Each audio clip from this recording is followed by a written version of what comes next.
This is really the community kickoff event for a very important, really our first MVP, Municipal Vulnerability Preparedness Grant project for the state. And it's great to see Michelle Rowden, who's the Northeast coordinator for the MVP program with the Executive Office of Environmental Affairs, is here tonight. And a little later, I'm going to introduce all of the planning team members. But first, I want to turn it over to, unfortunately, the mayor had another last minute commitment. Oh, actually, the mayor is on, I heard. So I want to turn it on to over to Methuen Mayor Prairie to give a few welcoming words. I also want to note that this is a public meeting, so it is being recorded. We're going to be posting it. It'll be available on our partner websites and I think on the city website, along with the PowerPoint presentation that's here. But thank you all for coming. And Mayor, if you are on, I will turn it over to you. I'm on, Joe. Thank you. So being recorded, so everybody watch your language. That was for the mayor, not for you. So I want to start the meeting by thanking you all for participating in the meeting. So hopefully this is the first of many gatherings. We got multiple organizations, multiple people here. We got the city of Methuen, folks from our sister city, Lawrence. We've got folks from our nonprofit partners, Groundwork Lawrence and the Merrimack River Watershed Council, all focused on the Bloody Brook corridor. And this is an important thing. We got a grant here that Joe was kind of a spearhead for. So we want to take advantage of this opportunity. This is a critically important project to address flooding in a city gateway area with a long history of road closures and a lot of property losses due to heavy precipitation. And with the climate change forecasts of more extreme rain events in our future, we need to do some proactive planning to mitigate climate change flooding impacts. I don't know if you saw the weather today. This fall, we're up, I think somebody showed me 11 inches over where we normally are for rainfall at this time of year. So that's significant. One of the reasons we look at it. So we're looking for your active involvement, not passive here. We're not looking for talking heads or yes people. We're looking for people to talk about active involvement in the neighborhood as we undertake some planning to make sure that the stormwater roadway infrastructure systems are adequate and our management systems are in place to sustain and protect homes and businesses nearby there to the Bloody Brook. We're able to do this thanks, like I said, to a grant from the state's Municipal Vulnerability Preparedness Program, and Joe is kind of a linchpin here, the first action grant award to Methuen ever. And we're hoping with your active participation in the planning process over the next several months, that the plan we develop together will identify improvements and nature-based management solutions that we can put in place to protect properties and the environmental resources of Searles Pond Conservation Area and Bloody Brook itself. So again, I'm not going to talk the whole meeting. Thank you to the residents. Thank you to the board and commission officials here. Speaking on behalf of the City of Methuen team, we appreciate you taking the time on a chilly night to kind of spend some time with us. Maybe there'll be lively discussion to warm things up. I've seen the presentation that's prepared for the team. I think it's well worth discussing. So I turn it back over to Joe. And again, just if you forget everything else I said, thank you all for your participation in this process, and please feel free to participate. So thank you, Mayor, and thanks. And as the mayor's indicated, we have there is a PowerPoint and Tennis, if you're back there in the central headquarters, we can share the screen and maybe show that, and I can kind of start going over the agenda for tonight and introducing our planning team members on that. Thank you, Joe. Yes, I'm the man behind the curtain tonight, so I'm going to share my screen and get our PowerPoint started. For the presenters, when you want these slides to advance, just please say next slide, and I'll click that for you. All right. So let's get Why don't we going. go right to the agenda slide, I think of number 2. And hold on a second.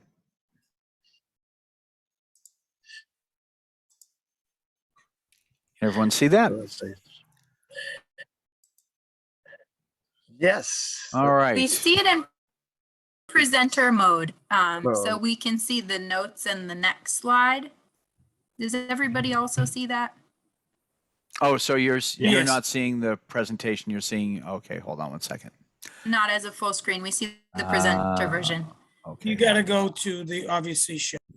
Yeah. Right here. it's the How's that? perfect. All right. That's it. So our agenda tonight, we're going to try to keep it to a reasonable hour, and maybe we can even go more for questions.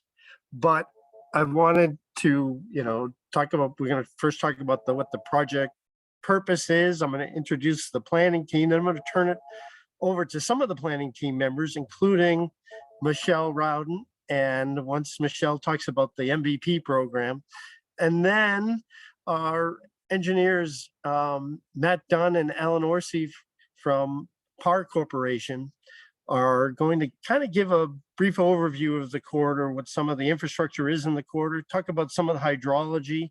They're going to be doing a lot of the modeling work in terms of looking at flooding impacts and kind of as we evaluate alternatives that we define through this planning process. So that's really to kick things off with discussion. We're going to talk about some of the interviews that are going on, that have been going on for the last couple of weeks. We've been out in the neighborhood doing a survey through Groundwork Lawrence as part of our outreach and getting people involved in this project. And then our partner with the Merrimack Watershed Council, Susie Bresney is the Chief Environmental Officer there. She's going to talk about the environmental conditions and some of the water quality monitoring that's underway there, and some of the environmental assessments taking place as part of this as we look to nature-based solutions for some of our management options for how we better control stormwater and control flooding impacts. And throughout these things, as we go through these presentations, want you all to feel free to use the chat feature. We'll sort of break out. We're going to be monitoring the chat feature as we go through this, and we're going to have set some time for question and answers. You're willing to raise your hand if you want to talk. Some people don't like to talk at meetings, but so we'll do a combination of chat questions and feel free to verbally give us questions as pop in, and as we monitor this. But as Matt's talking, giving the overview, and you have questions, feel free to use the chat function anytime. We don't want to hold those questions till the end, but we will go through the presentations first before we take verbal questions. And then we're going to talk about next steps and the schedule. This is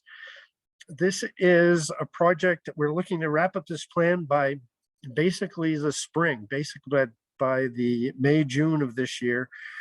And so we're on a pretty quick time frame. May, June seems like a long time away. It really isn't in the long-term scheme of things. When we talk about planning projects, we're talking about basically 6 months.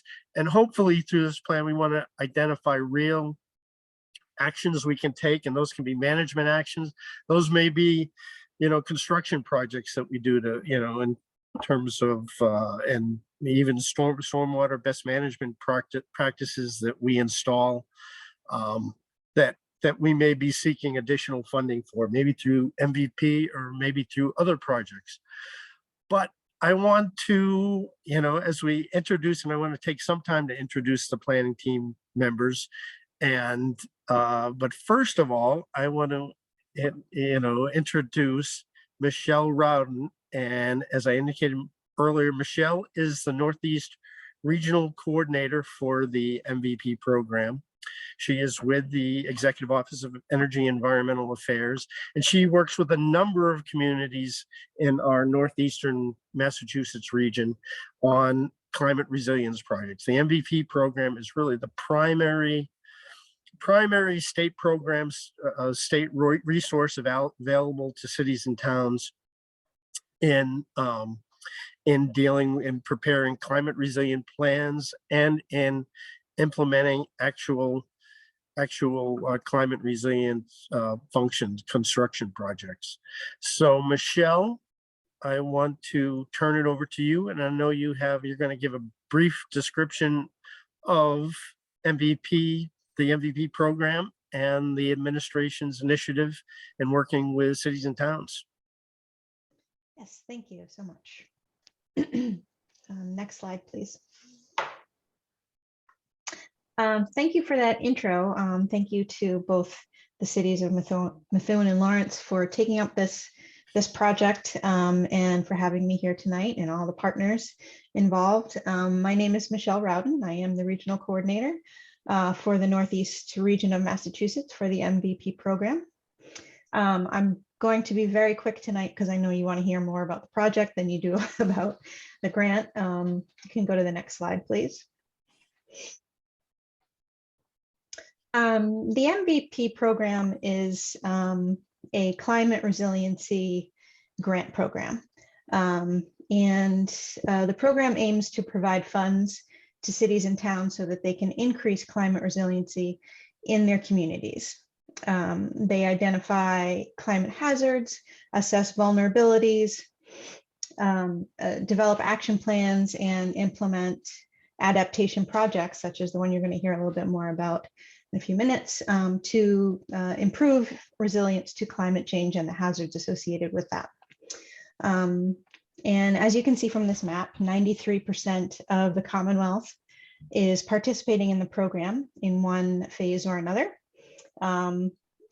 Almost the entire Northeast region is in the program, and it is a very active region. So I'm very grateful for that. And there's a lot of great stuff happening. Next slide, please. The action grant projects reflect these 9 core principles of the MVP program. These principles correspond to the scoring criteria that we have for our grant application process. These principles are all listed on the slide, and you'll notice that we prioritize community outreach. We want the community to buy into the program and provide input and be aware of what communities are doing. And we feel strongly that the community should be included in the process from the very beginning, providing input, gaining knowledge of the issues at hand. We also prioritize nature-based and innovative solutions, use of most up-to-date climate data, and we want our projects to have broad community benefits, including equity and environmental justice. And also we encourage regional cooperation. So as you can see, this project that you're going to hear about tonight, Bloody Brook, was a really good fit for the MVP program. And that's why we're here today. Next slide, please. And if you're interested in reading about the MVP program, I invite you to go to resilientma.org/MVP. There's an incredible amount of information about climate resiliency on that site to keep you up to date on everything that's happening across the Commonwealth. Adaptation projects are listed there. You can find climate data. You can find other similar grant projects. You can get your fill of climate resilience on this site. You can also watch other webinars and guidance documents and just stay up to date on what we're doing these days. And I promised I would be quick, and that's really all I have for tonight. I'm happy to answer any questions when the time comes, or you can contact me later. Thank you. Back to you. Thank you, Michelle, and we appreciate it. And this was really the first action grant that I think, as the mayor indicated, the first action grant that Methuen has received. We've been an MVP community for, I think, 3 years. We did the planning charrettes. And so this is really identified as a priority corridor for Methuen. Really, as the people who live there in the Jackson Street area know, it's really been we have a long history of flooding, and we hope to really take a comprehensive, holistic look at solutions we can do that really address current flooding, but also kind of, looking at the impact of climate change and how we can reduce that and how we can use the existing systems. The Searles Pond has been a conservation area for since the 1970s. The pond was changed, really created as a retention area when the high school was built. And, we want to look at how we can better manage that conservation resource and how we can better manage the Bloody Brook as a environmental amenity for the neighborhoods, as the gateway neighborhoods of Methuen and Lawrence. And so that is why I want to take time now to introduce our planning partners. We're really pleased to have Groundwork Lawrence and Merrimack River Watershed Council as partners on this, and my counterparts in the city of Lawrence. Lilly Puello is the commissioner for the Water and Sewer Department in Lawrence, and she is a great resource. She is, I think, online now. I know she is picking up a daughter at gymnastics, so she is once again multitasking, as she does very well. But I know she sends her regards. But I want to introduce my other team members, also with the city of Methuen, the newly named, my newly named boss, the Director of Economic Development, Community Development here in Methuen, Jack Wilson, is on this call as a resource, and my colleague Joe Giarusso, as is Kathleen Colwell, who's the planning director here. And also I want to introduce, let me sort of go through, I know with and I'm going to turn it over to, well, before I get, but we're going to hear later from Tennis Lilly, who's with Groundwork Lawrence, and Eddie Rosa, who I believe is involved in the project, but I know he has been feeling under the weather, and Brad Boucher is here as well. And I believe Leslie Melendez is here also with Groundwork Lawrence. With Merrimack River Watershed Council, I know Susie Bresney is here, and I want to also introduce key people. Our engineering team is Matthew Dunn and Alan Orsia are with PAR Corporation. They have done a lot of prior experience working, helping with the maintenance and emergency planning regarding the dam at Searles Pond.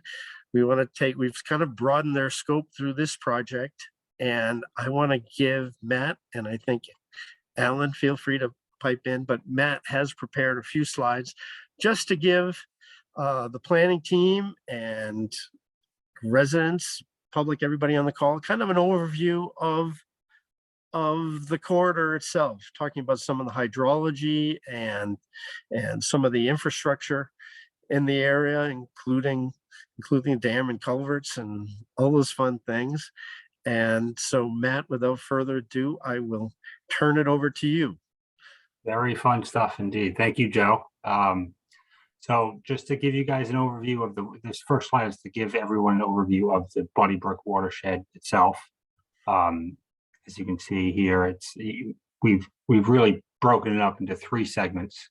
The northwest segment there is a 0.8 square mile contributing drainage area with about a 1 mile stretch of actual river. And that is the portion that contributes to the Searles Pond and the Searles Pond Dam. Just downstream of that, right in the center of the screen there, is the second segment, which is a combination of open channel and culvert crossings that extend from the Searles Pond Dam to a long stretch of underground culvert just upstream of the CVS parking lot off of Swan Street.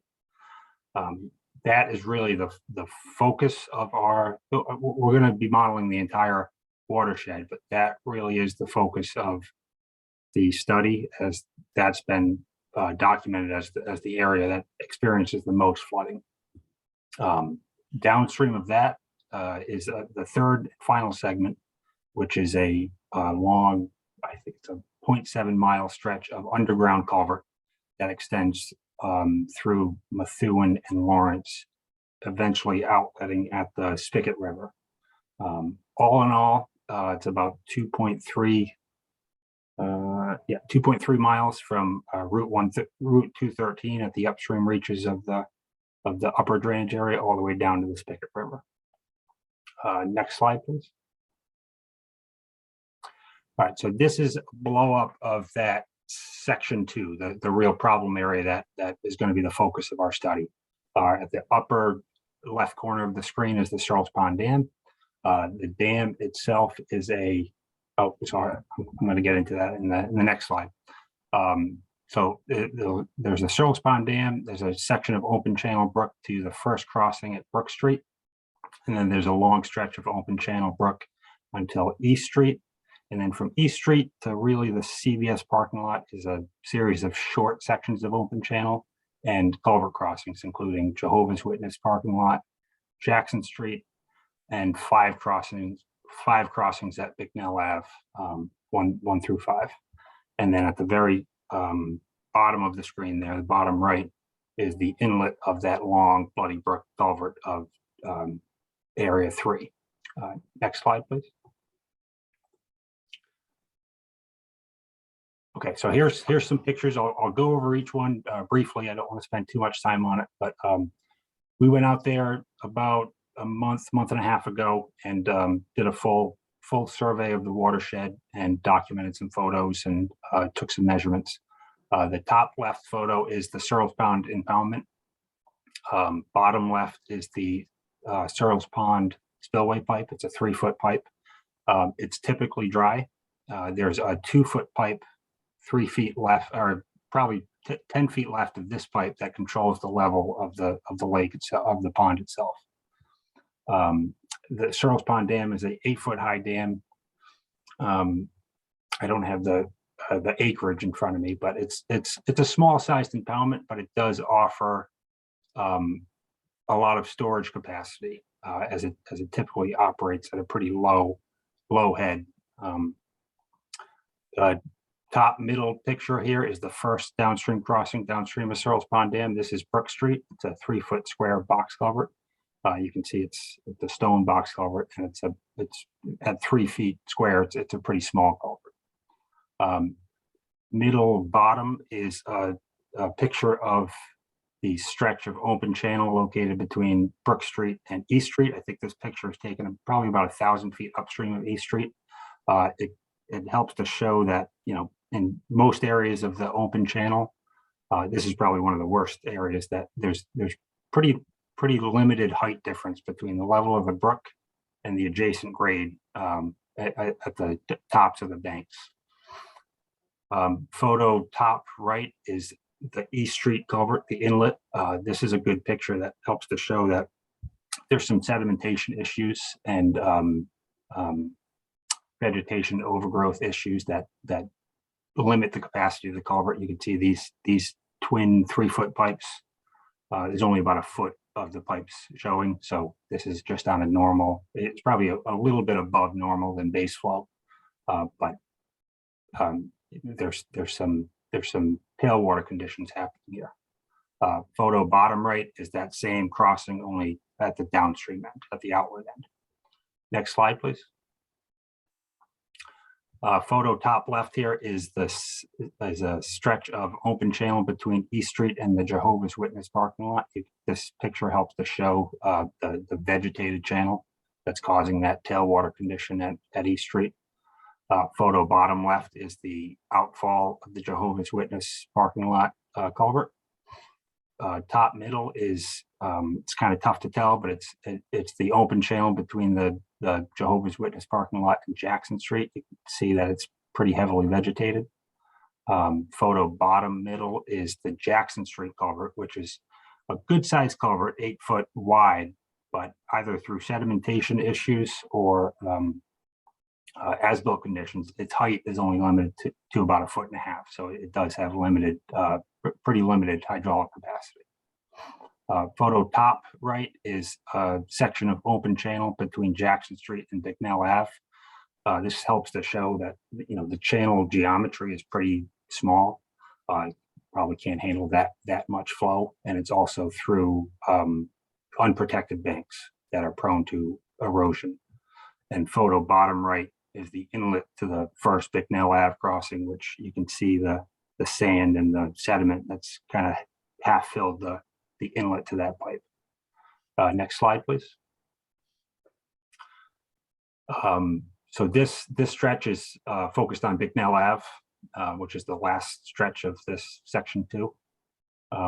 Photo top left. I don't have to go through each one of these, but it's showing you it's pretty consistent. They're 4-foot crossings, driveway crossings. There's 5 of them, and between the crossings are stretches of open channel that are similar to that last photo, where it's about a 1 to 2 foot wide channel through unprotected vegetation. The bottom right picture is the inlet to that long Bloody Brook underground culvert of section 3. And that's really the end of it's the transition from section 2 to section 3 of the Bloody Brook. Next slide, please. So that was an overview of the watershed existing conditions. What we've been brought on to do to help the city with is to really complete the hydrologic and hydraulic modeling of the Bloody Brook. First, we're going to start off with existing conditions to help identify where the flooding issues are. We're going to be looking at recurrent storm events for both current rainfall data as well as climate change informed rainfall data. Once we run those existing conditions models, we'll be identifying flood prone areas and reviewing those with the project team to determine to both identify and review the areas themselves, as well as to determine objectives to help mitigate those flooding issues. Once we have that meeting, we'll be developing and evaluating alternatives to do just that, try to solve as much of the flooding as we can. We're still early on in the study, but kind of at the forefront of our mind in terms of alternatives. We're thinking that dam modifications are a possibility that will likely be evaluated. Modifications to the Searles Pond Dam, culvert replacements. The majority of the 10 culvert crossings along that section 2 are limited in size and have sedimentation issues. So we'll be looking at, we'll be evaluating whether or not larger culverts, larger spans, and just higher capacity culverts have any difference.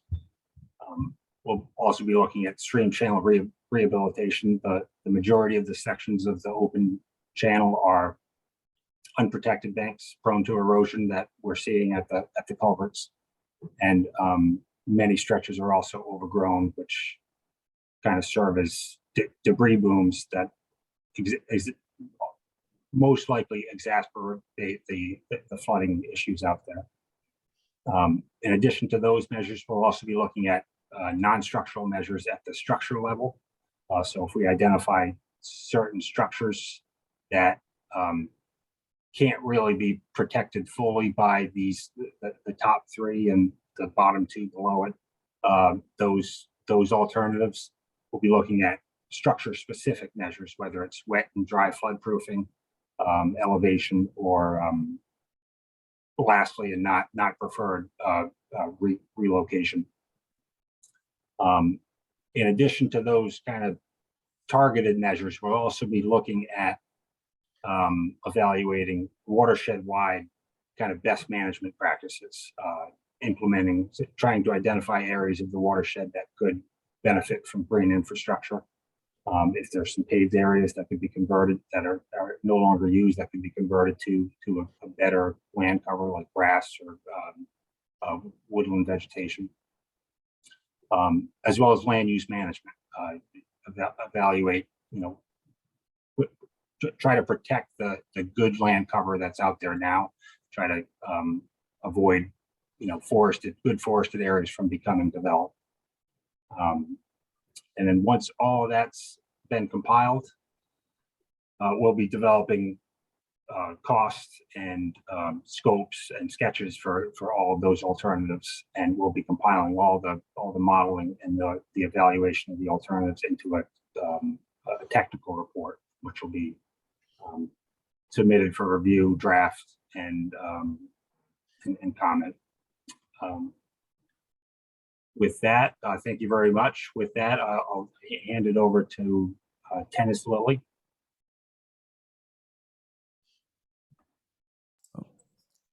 Thank you, Matt. I appreciate that. Good evening, everyone. My name is Tennis Lilly. I'm the Climate Resiliency Program Manager for Groundwork Lawrence. Eddie, Rosa, and I, and along with Brad Busher, have been working closely with the project team. And I want to take just a few minutes to talk about the work we've been doing and share some very preliminary results to the survey work that we've been doing.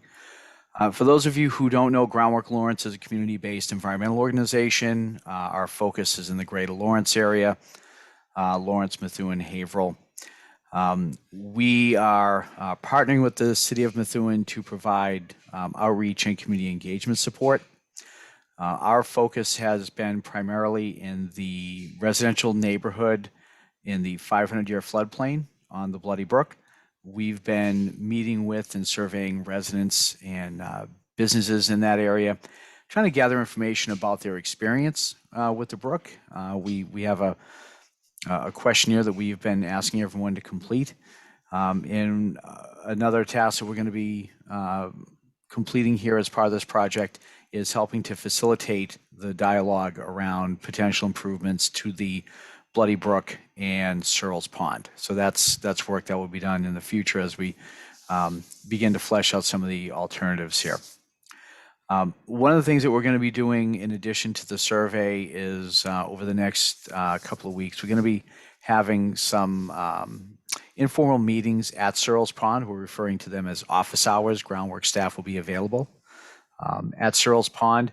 If anyone's interested, to take a walk around the pond, look at some of the adjacent uplands and trails in the area, and to give people a better idea of what that resource area looks like, and to begin to talk about potential improvements to that area. And we'll be having these office hours this coming Thursday at 3 p.m, this coming Saturday, December 4th at 9:30 a.m., and then Tuesday, December 7th, also at 9:30 a.m. And we anticipate about an hour to an hour and a half for each of those. So the biggest part of of our work in this project is outreach to people directly affected by the Bloody Brook and completion of a survey. As I said, we compiled a survey.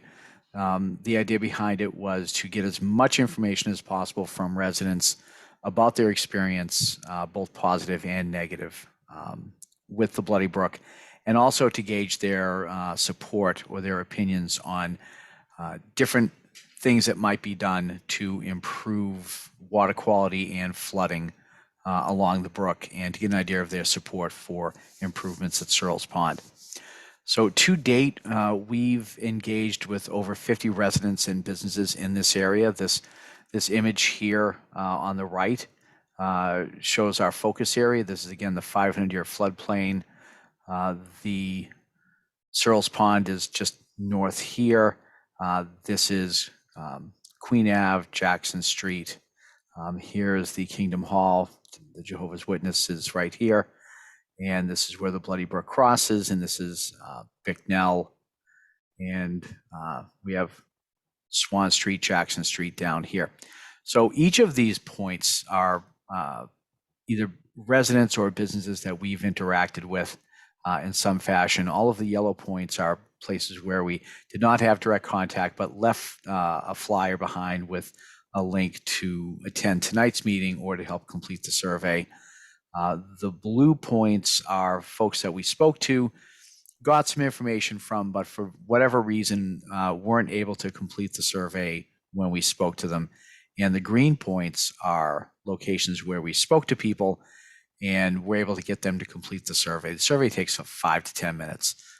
But when you're talking to folks, it usually takes a lot longer because a lot of people, especially if they've been impacted by flooding, have a story to tell, which we definitely want to listen to. So we've had direct conversations with 26 stakeholders.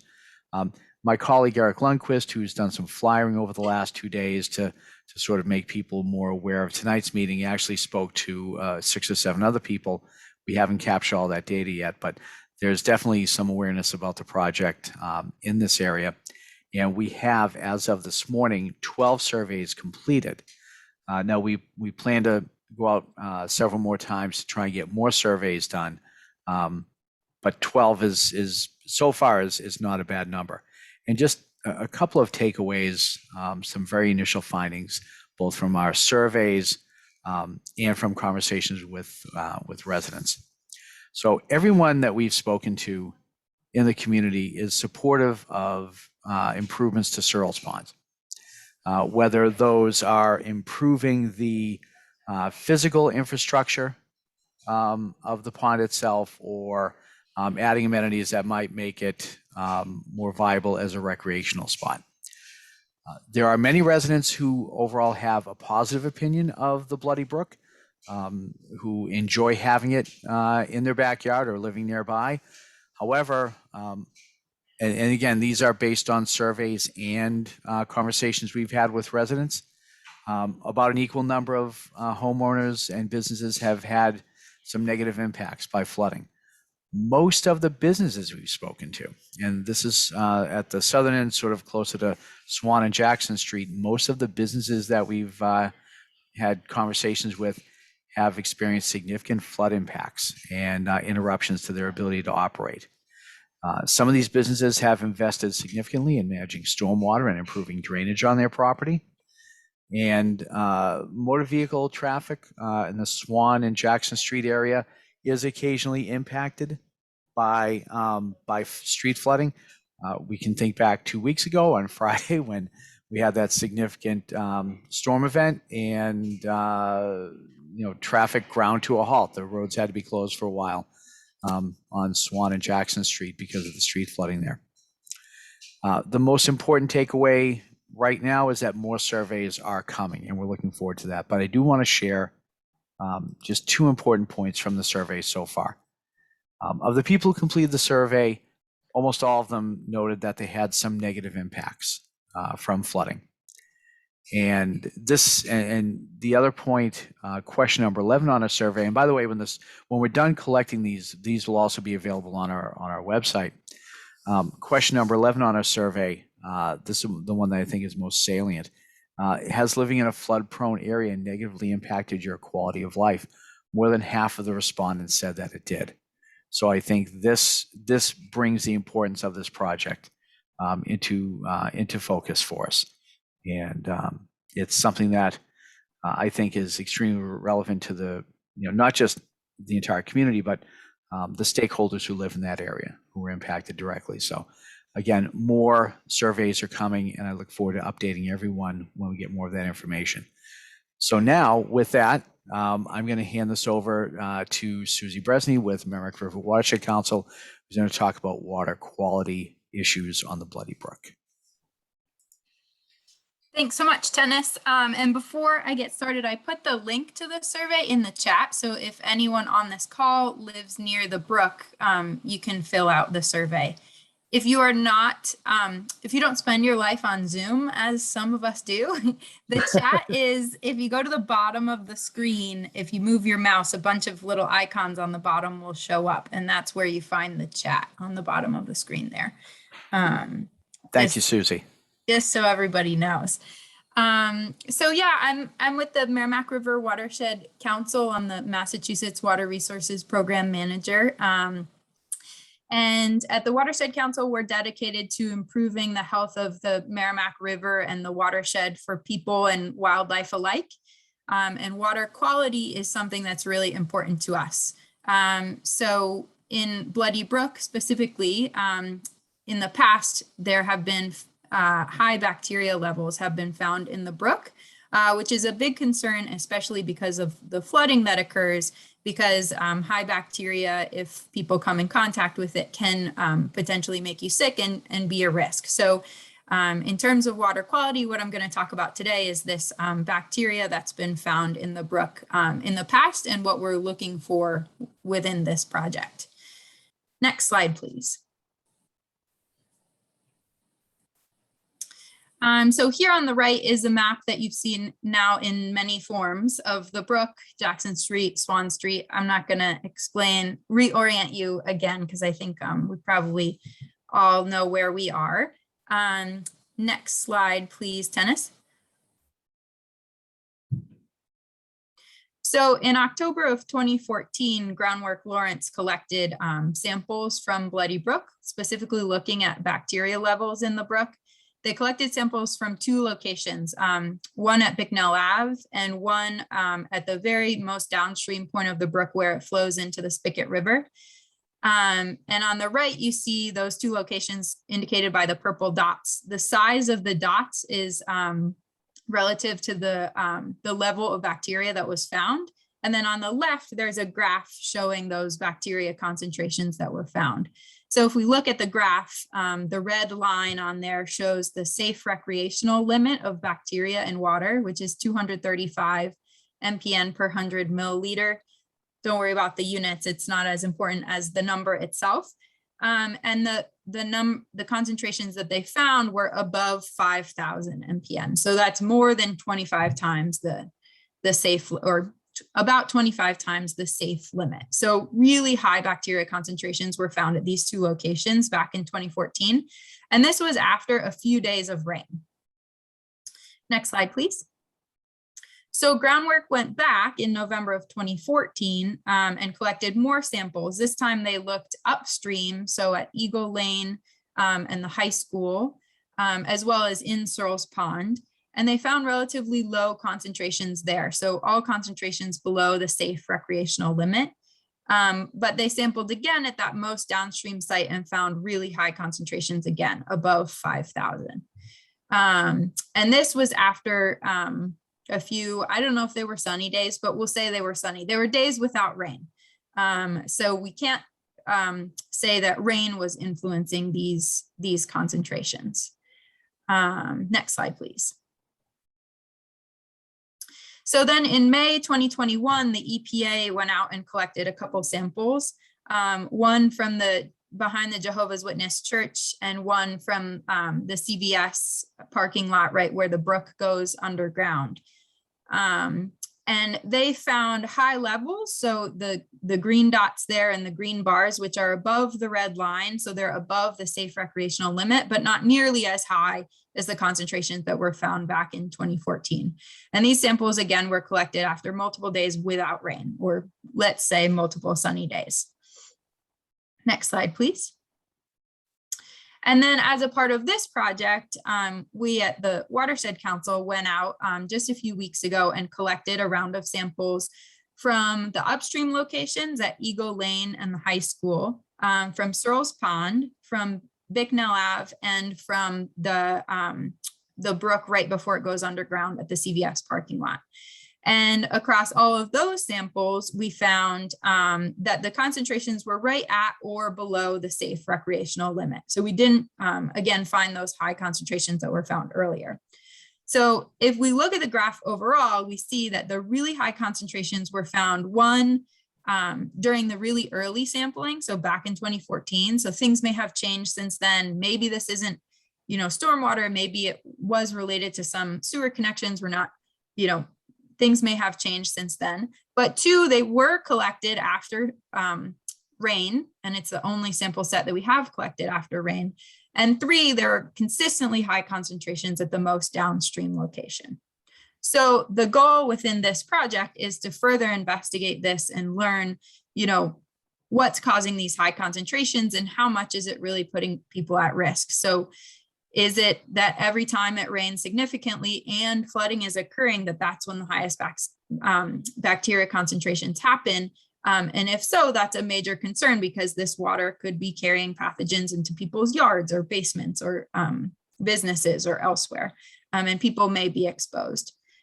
So this is may not seem like a flooding issue, water quality, but it is when that water that is potentially contaminated does come in close contact with people.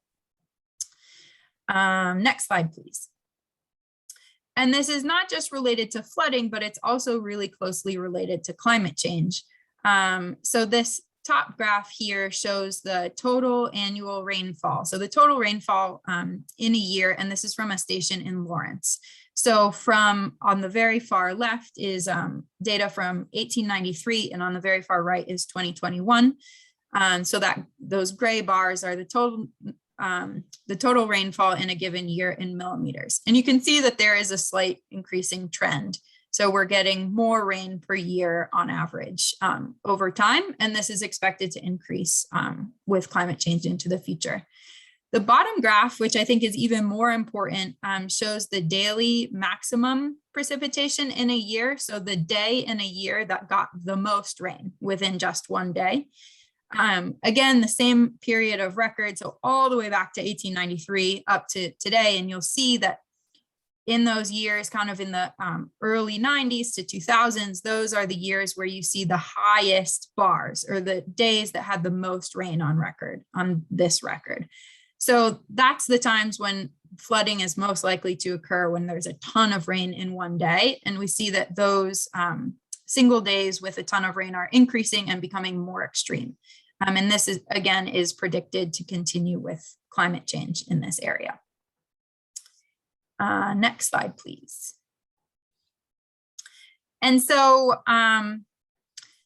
what can you do about it? Well, let me tell you, we will be collecting samples throughout this project every 2 weeks from now until the project ends in May or June. From the brook at those different locations to investigate, what does it look like when it's rained? What it look like when it's dry? What is it going to look like in the spring when we have a ton of snow melt? And try and get a better understanding of really what's the issue here. So we are looking for volunteers to help us collect these samples. It's a whole lot of samples every 2 weeks at these different locations along the brook. And we really rely on volunteers to help us get all this really important data. So if you're interested, we would love to have you. It's a great opportunity to be outside. Hopefully the weather's okay, but sometimes it's not. It will be through the winter. But it's a great opportunity to be outside and learn something new if you're not familiar with this, and meet new people and, get involved. So if you are interested, you can shoot me an email. I'll put my email in the chat when I'm done talking as well, so you have it. And we'd love to have as many folks interested or as many folks involved as are interested. Next slide, please. So a few ways to learn more about this project and the work that we're doing. There's a webpage on both ours, the Merrimack River Watershed Council's website, and the Groundwork Lawrence website.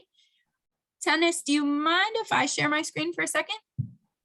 Hold on one second. Thanks. I can give a little peek to the websites where you can learn more information, and also a sneak peek of a tool that we're developing for you to kind of explore more about the work that we're doing, the results of some of these studies that we've talked about today, and where you can get some updated information. Okay. I think I need to stop sharing. Hold on a second. All right. You should be able to share your screen. Perfect. Thank you. Okay. So, can you see my screen? Yes. Beautiful. So this is our website, the Merrimack River Watershed Council. You can visit this site to get some information about the project. We'll have events like these on the website as well, as we have them. Groundwork Lawrence also has a page on their website. It's available in both Spanish and English. So that's a resource as well where you can learn more. And then on each of these websites, we'll soon have this tool, which I'll show you a sneak peek of. So this is a tool that you can explore on your own on the website. And it's a way to kind of explore the watershed. So if all of those photos Matt showed, you're like, where is that? What street crossing is that? What's going on there?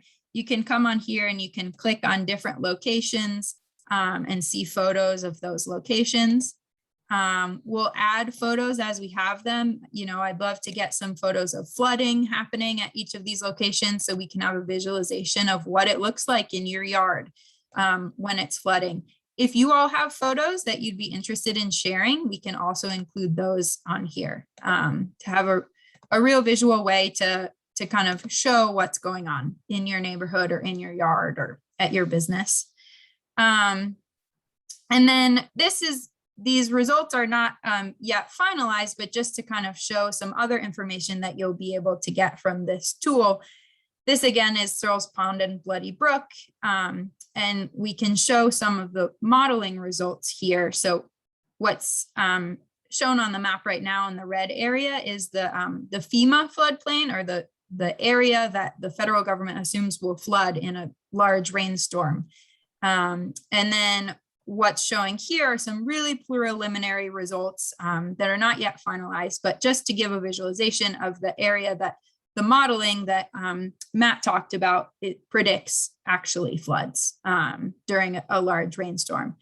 And then what's really important is that this gets compared with your experience. So the survey information that Tennis talked about will be added to this and compared and say, okay, does the model represent what you actually see in your basement, in your yard, in your business? And we'll use that to really validate the model and make sure that it's accurately representing reality. And you can eventually, when we have this up, you'll be able to kind of scroll around and look at different areas and, you know, check out what's what in here. We'll have the other information that was in this PowerPoint we can include on here. We'll update our water quality monitoring results as we have them, so you can investigate those.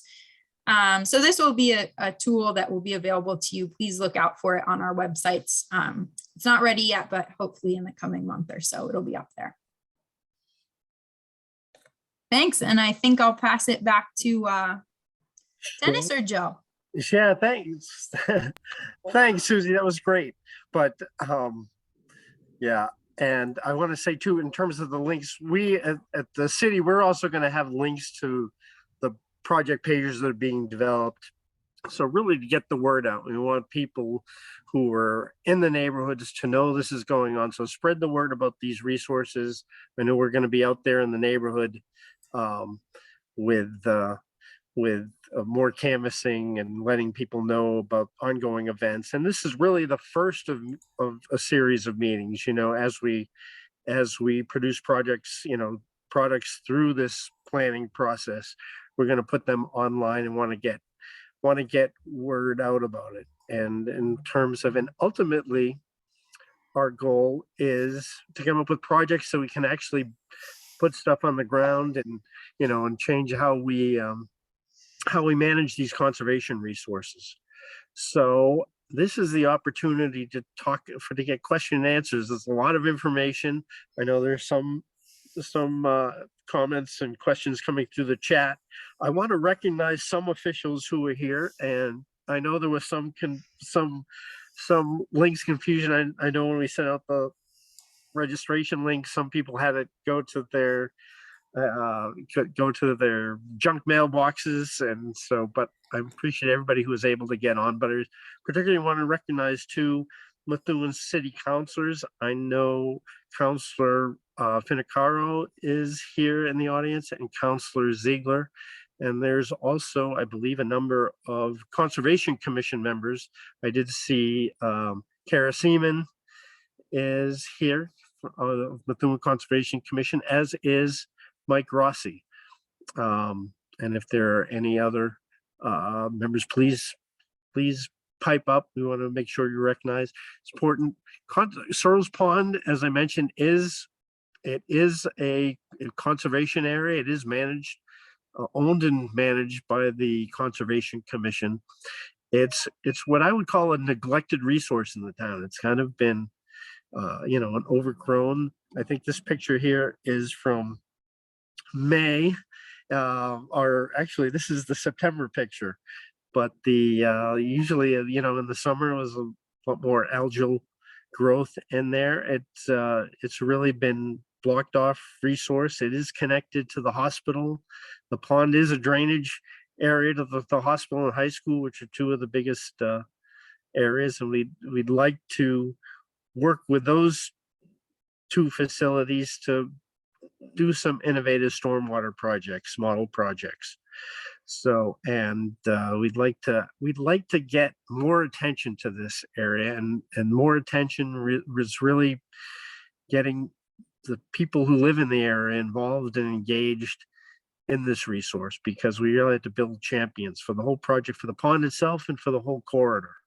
And so that's why it's great for us to partner with other organizations in the city, with the Watershed Council, with Groundwork Lawrence, and hopefully we can get more people excited and involved. We know we want to make this area less of a problem, less of when people think of it, to think of it not so much as a problem, but to think of it more as a resource, because that's what it is. These are some of our more densely developed neighborhoods of the city, and this can be a real asset, benefit to the area. It really connects that whole, the whole conservation area around the hospital, the walking trail that's used by the high school kids.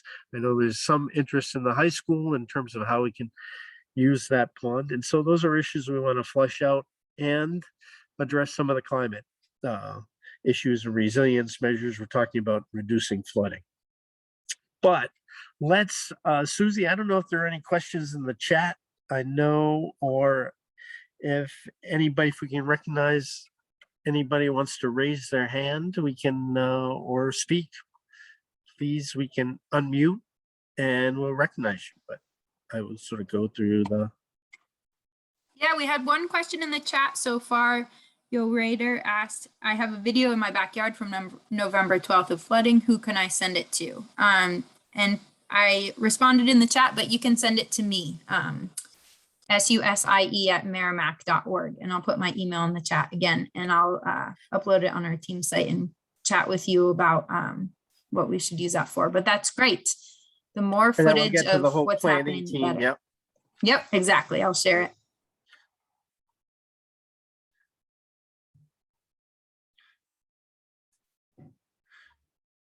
Any other questions? Leslie also put in that you can send photos and videos to tennis Lilly at groundworklawrence.org. So either one of us will make sure it's shared with the whole project team. Thanks so much. And I know tennis is part of your getting out into the neighborhood. You've been reaching out to some of the businesses in the area too. I don't know if you want to talk about that, in terms of some of the particular feedback you've received from businesses in the area and kind of next steps. Well, thank you, Joe. As I mentioned earlier, the businesses are probably the most significantly impacted. The bank that's right next to CVS at Swan Street, they've had to, their operations have been impacted fairly often by street flooding. They're not able to, their drive-up window has to shut down. During the last storm event that we had, flooding extended well into Lawrence. So just about all of the businesses in that area, have experienced business interruptions or, things that sometimes prevent their employees from leaving. The veterinary hospital on Jackson Street, a couple of their employees were stranded, I think, at one point during a significant flood event. So, and they've made some investments in improving drainage. So the business community is definitely interested in getting the flood issues resolved. Residents, it's more of a mixed bag. As I said, I think it really depends on the topography around your home. but the business entities tend to be clustered around that intersection of Swan and Jackson, and that drainage there is really causing a headache for them.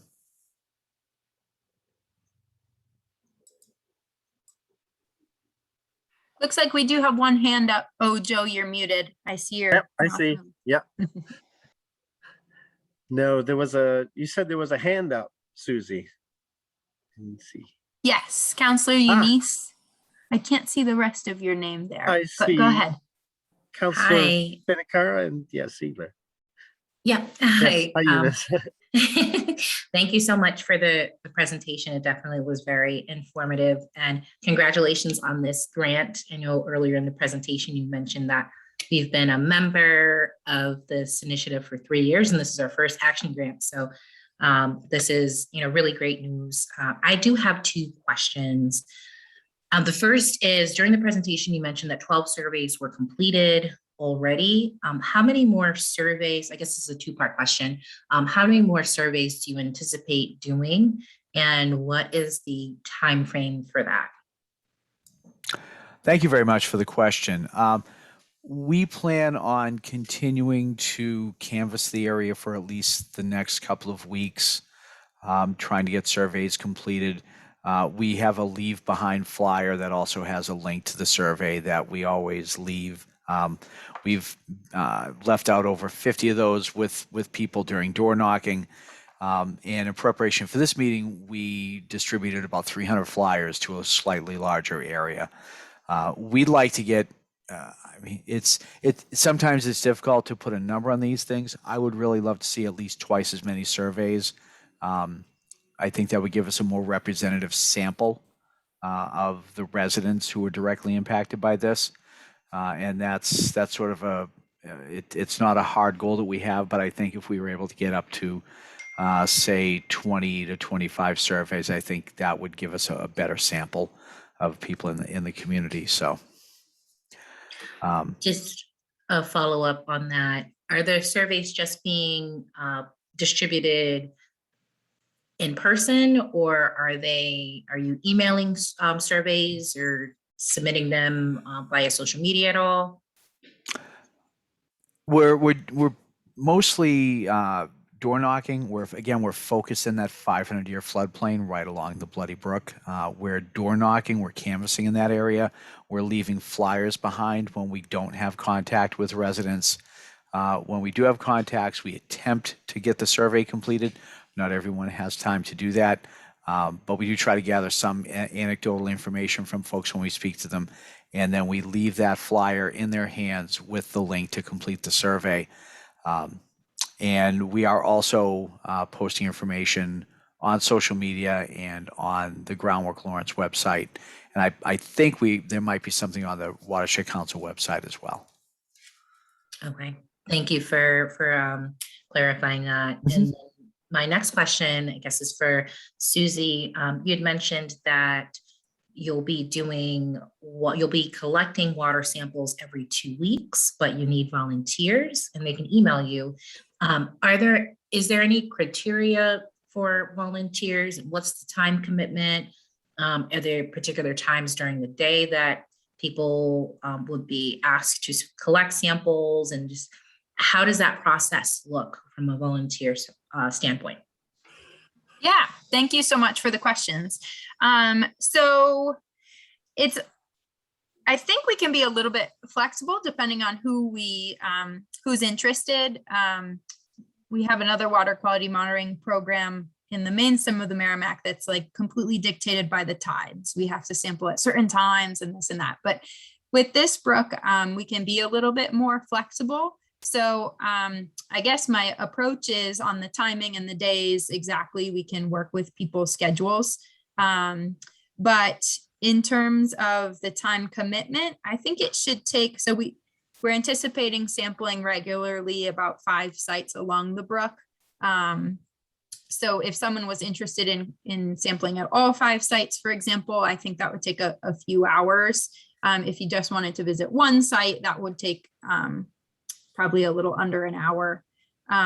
So the sites are pretty close together, but the process is basically you collect a water sample in a small cup and then you or bottle, and you store that on ice, and then you use a handheld probe or meter to record some data from the stream directly, and you record that on a data sheet. No experience required at all, but definitely required is enthusiasm and willingness to be outside, even if it's cold, given the time frame of this study, especially. So that's important. And then, you know, folks that aren't worried about getting a little bit dirty. It's not a super dirty job at all, but you do stand in the river for a couple minutes and kind of collect the information, and maybe you have to sit on the ground for a little while. So, well, you know, it's not the dirtiest of field jobs. I know there are many that that can be a little more expensive, but want to make clear that it's not a, you know, you don't want to wear your fancy shoes or something like that for folks. But no experience required. We'll do all of the training. So we'll have a training with our staff for folks that are interested. And then, you know, if people want to do it continuously, we do have some volunteers in our other programs that, you know, want to go every other week. That's awesome. And we can arrange to make sure you have the equipment to go every other week. Or if you just want to go one time, that's cool too. So we can kind of work with folks to see how we, what works for them. We're also considering having, you know, more of an event around water quality monitoring, maybe when the weather's a little bit better, to get a whole bunch of people out there and kind of go out and collect a bunch of samples and have it be a little bit more community based with multiple people all together. But yeah, I guess it's a little bit open depending on how many folks we get who are interested and what level of commitment they're interested in giving. Perfect. I'm so glad that you gave a little more context to the volunteer commitment and what it looks like. I know that I'm sure there will be people in the community who'll be interested and just kind of, you know, concerned about what type of commitment that would be. And you mentioned that there would be training. So I guess my follow-up question to that would be, what does that training look like in terms of structure? Is that a virtual training, in-person training? And is it a day training? Yeah, so our typical trainings to be kind of a community scientist for water quality monitoring is about an hour to an hour and a half long. And if we have a group of people, like say after this meeting, 5 people are interested, then we can do a training all together. We'll try to plan it to be outside, you know, in the brook to actually do it hands-on. If we can, you know, weather depending. If the weather is too bad, we can do the training in our office in Lawrence as well, which we've done before. And you can get the gist without being right on the brook. Or if we only get, you know, 1 or 2 people who are interested, we might just go out and do, you know, they kind of shadow one of our staff members doing the sampling one day, and then they can go out on their own the next time. So yeah, I think the training could look either way, but again, we just want to prioritize getting people out there and getting folks interested and involved. So we can certainly work with, you know, how involved or how not involved people want to get, or, you know, how the training pans out if we have a bunch of people or only a few. Well, that's a really important part of the project, because one of the, you know, Lawrence has a great benefit in terms of, you know, there's an active green team thanks to Groundwork Lawrence, and sort of building that. So there's a pool of young people primarily involved in environmental projects, and we haven't really had that in Methuen. And so really this project in building champions and getting particularly, so if anybody has young people who are looking for volunteer opportunities, this is a great opportunity to get involved. And this is really sort of a keystone project for us, and hopefully we can bridge out to additional projects. I know we're doing major initiatives in terms of recycling, you know, with the council in terms of recycling and solid waste. And so this is, we really have a need for a green team like group that can get engaged and become champions for specific projects. And this is really why it's important to have Groundwork Lawrence and the Watershed Council, you know, and sort of an active, robust engagement process here that we can get people involved in their community, because what I'm finding is people want to get involved, they don't know how to get involved. And so if we can create the avenues and the directions, really help build the capacity at our Methuen level to get people engaged in making change and making improvements at the neighborhood level, that would be a great accomplishment that we can do in the next couple of months. But I see Councilor Finicaro has been very patient, and so Councilor, I want to recognize you. You've had your hand up for a while.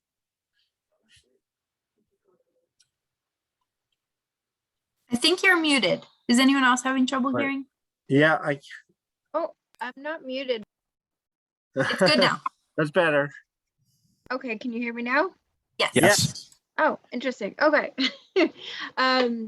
Well, anyways, thank you to Joe and Kathleen, Jack. This is great to just see everybody together, Conservation Department and the Commission, Community Development Department and the board together, and, just kind of everybody together, and then also partnering with the Groundwork Lawrence and the Watershed Council. It's just really, it's really cool to see, actually.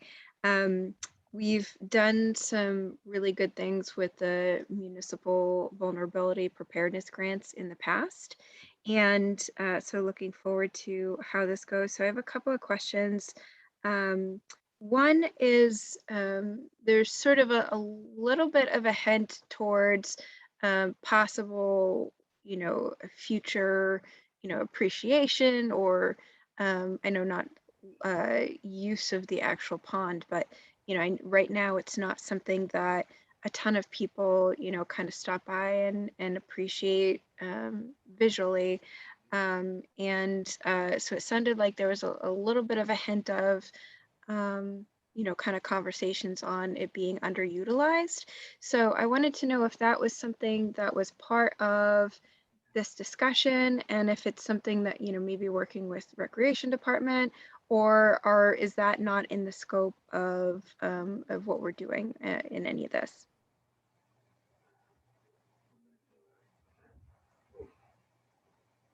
And that can go to whoever, Joe or whomever. Joe Cosgrove, you're muted. Sorry about that. No, I think we're open to having that discussion as part of the in terms of our resource management. I think it's certainly an important issue. I would think, I know if Michelle was answering that question, she would say, oh, MVP, we're really focused on climate resilience. But certainly I think our environmental resource, our conservation area management and the health of this pond is, its role certainly is it's connected. And again, I think if a byproduct of this project is bringing more attention to this conservation area, that's a great thing. And that's certainly something we want to happen through this project. So in terms of, I think we're open to everything on the table. And certainly if it's not a focus of a resilience plan, it's certainly going to be, we're not going to sort of deter people who want to, in terms of have ideas about how we should manage the conservation area. Mm-hmm. And certainly I think we want champions and getting people involved. And I think, this is a fiscal year grant. We're going to end we're going to end this planning process in a year, but we don't really want to end the process. We want to keep people engaged, and hopefully through this process, we can build the capacity and build the engagement. So this continues beyond this grant, and hopefully we get additional funding to fund some of the ideas that will come out of the plan itself. Mm-hmm.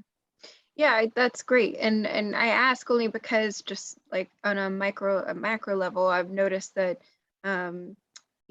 most residents, they've heard about the river and they're concerned about the quality of water in the river.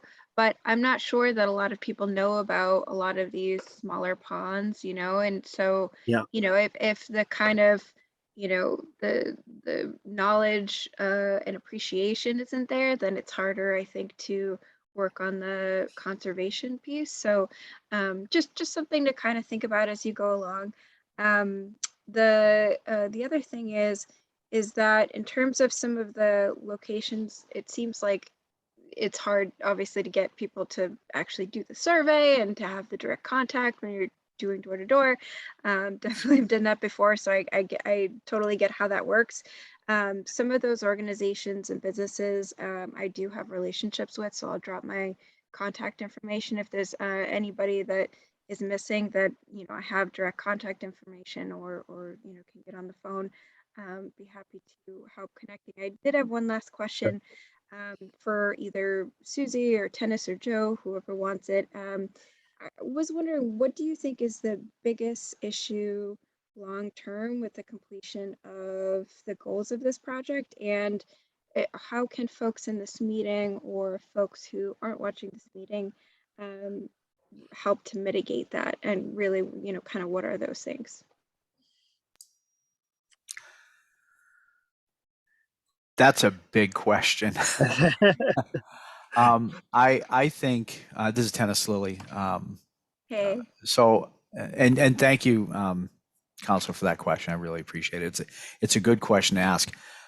As with all of the other communities that have engaged in the planning process and that are doing projects through MVP, and we went through this in Lawrence as well, recognizing that we are dealing with a changing climate, that storm events are becoming more intense, flood events, whether they be small river flooding, coastal flooding, or the sort of urbanized flooding that we see. Those flood events are becoming more frequent and more intense as well. And it's a problem that's only going to get worse. I think those of us who've been around for 10 or 20 years have noticed how more frequently these things happen. So we need to focus on adapting and building resilience in our community to deal with climate change. So dealing with these issues and issues of both flooding, air, and water quality with an eye towards that changing climate, and preparing not just to fix something for today, but creating solutions that will be viable for 50 or 100 years from now. That's something that I think needs to be front and center in everyone's mind as we go through this process. That we have to improve conditions along the Bloody Brook for the next 100 years, because if we just try to improve things to what we're seeing today, in 10 or 25 years, we're going to be back in the same situation. Right. So that's my perspective on it. Thank you. Great. Okay. Are there any other questions, comments? If not, I think we have one more slide here, Joe. one more slide. And this Next is the steps. important next steps. And so what's going to happen over the next couple of months in our shortened time frame, because we're going to come up with a plan by the end of May, but also have kind of a better idea of some of the alternatives evaluation we're talking about. But Matt and Alan at PAR, we're going to work with our engineering department and our planning team to do some of the water, the hydraulic and hydrologic modeling of the watershed area.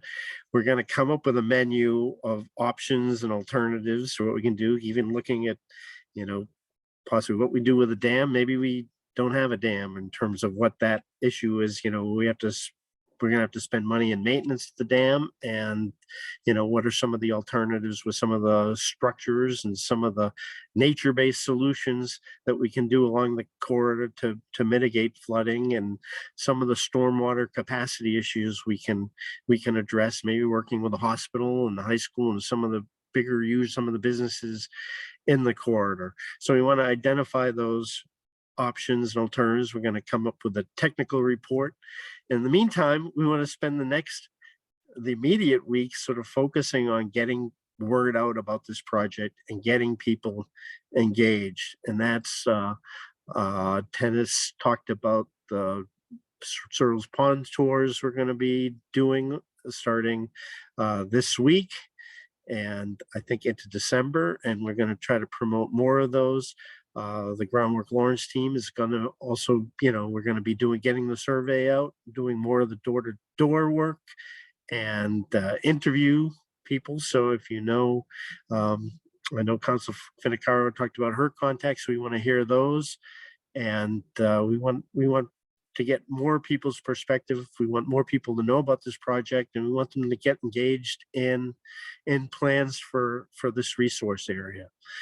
And ultimately, I think as we get through the winter, we're going to be having more community meetings, probably I think some stormwater